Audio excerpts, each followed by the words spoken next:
When tobacco was first brought by unbelievers to the Muslim world in the year 1016 AH, more than 89 scholars from the four schools gave fatwa that it was not permissible, i.e. haram. This fatwa would later be buried by colonial authorities to the point where now some Muslims make a difference between heroin, speed, crack cocaine, opium on one side, and cigarettes and other habits on the other. So, you have ulama like al-Allama Umar Initab, who wrote a book called The Manuscript, written to show the impermissibility of smoking. Another book written by Sheikh Muhammad Mar'ishi, a message regarding the ruling on the impermissibility of smoking. Question and answer regarding smoking, written by Imam Nuh Afendi Mustafa al-Rumi al-Hanafi.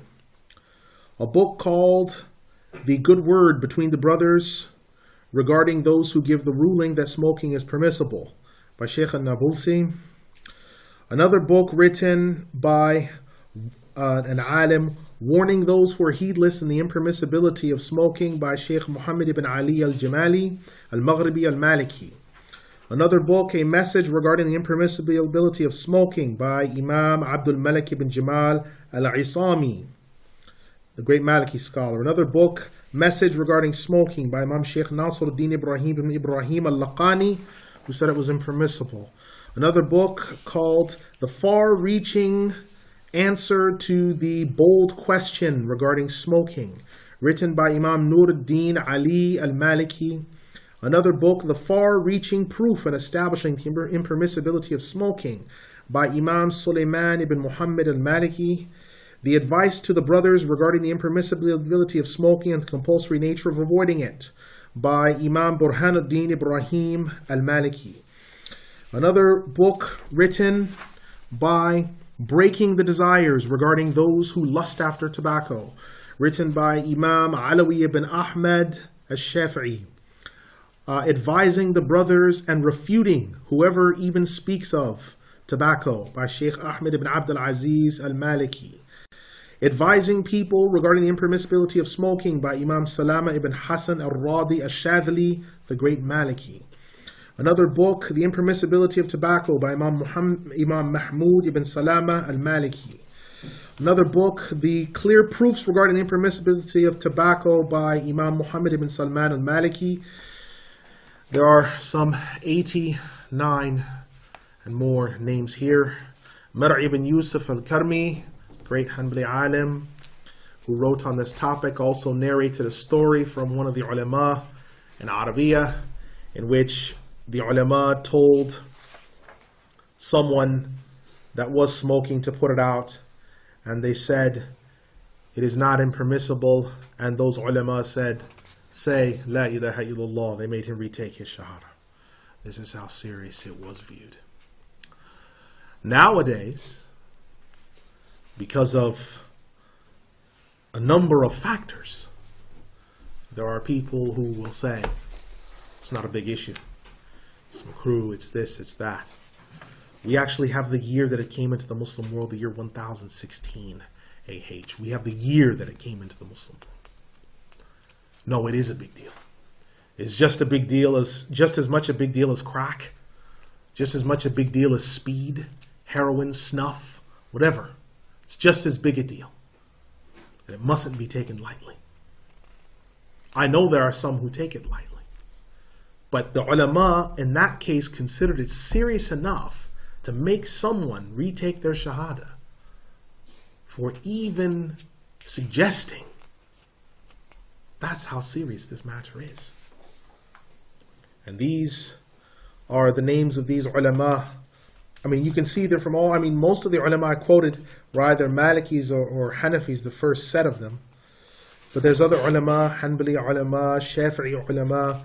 Every single text, every single document, there are some 90 scholars saying virtually the same thing. That means we have our work cut out for us, because we have been told, because of the prevalence of something, because something is prevalent, and because something is present, doesn't mean that it's halal. Fornication is prevalent. We don't say, well, alhamdulillah, some alim out there somewhere will give the fatwa. Maybe. But he's an alim of the dunya, not one of the akhirah.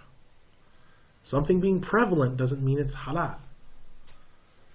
Even if, because these ulama were noting and breaking down things, one of the ulama stating that those that are indulging in smoking, one of the proofs for it being impermissible, this is before electron microscopy.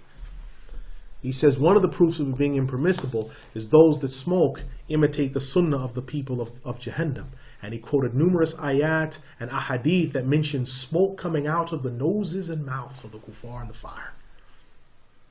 He says this alone is enough proof. This alone before anything else. One of the ulama, Imam Abdul Rahman al-Buhuti, said the smell that comes from the mouth of such a one who does so is putrescent. Stinks. Putrescent. Meaning so foul as to resemble excrement. Putrescent. What a word. But it captures the strength of what it means. It captures what this resembles. So you must understand, no matter what happens around us, is not for us to say, well, what can we do? No, it's you to say, what can I do? How should I carry myself? How should I conduct myself? Because tobacco is a big issue. They didn't just give a ruling. They gave a ruling on tanbak or nabagh, tobacco. And nabagh is, the tanbak is the sharb al-dukhan, it's the actual ingesting of the smoke. But the nabagh is taking of the tobacco in any form, chewing it, snuffing it. Nabagh means to take tobacco, to either chew it, to liquefy it, or any use for tobacco like that. It's impermissible. 89 scholars. I mean, this book here that I've got is the earliest fatwa written about it. And this book, in discussing all the proofs of it being impermissible, this book by Mar' ibn Yusuf al-Karmi, this book is 169 pages long. This one fatwa on smoking. It's not about fiqh. It's not about tafsir. It's not about raising the hands. It's not about the people that don't do mawlid. It's not about that. It's about, what about this disease of the speakeasies, the backgammon, the hashish, the smoking? Here it is. People say, well, there's a difference between the fuqaha. What difference? What fuqaha? Who? Find that person. Individual needs his head checked. Because the ulama spoke about this 1016 AH, that's the 1600s. Subhanallah. So we have to be very, very careful when we look at these matters, because the ulama have spoken clearly. It may be hard for you.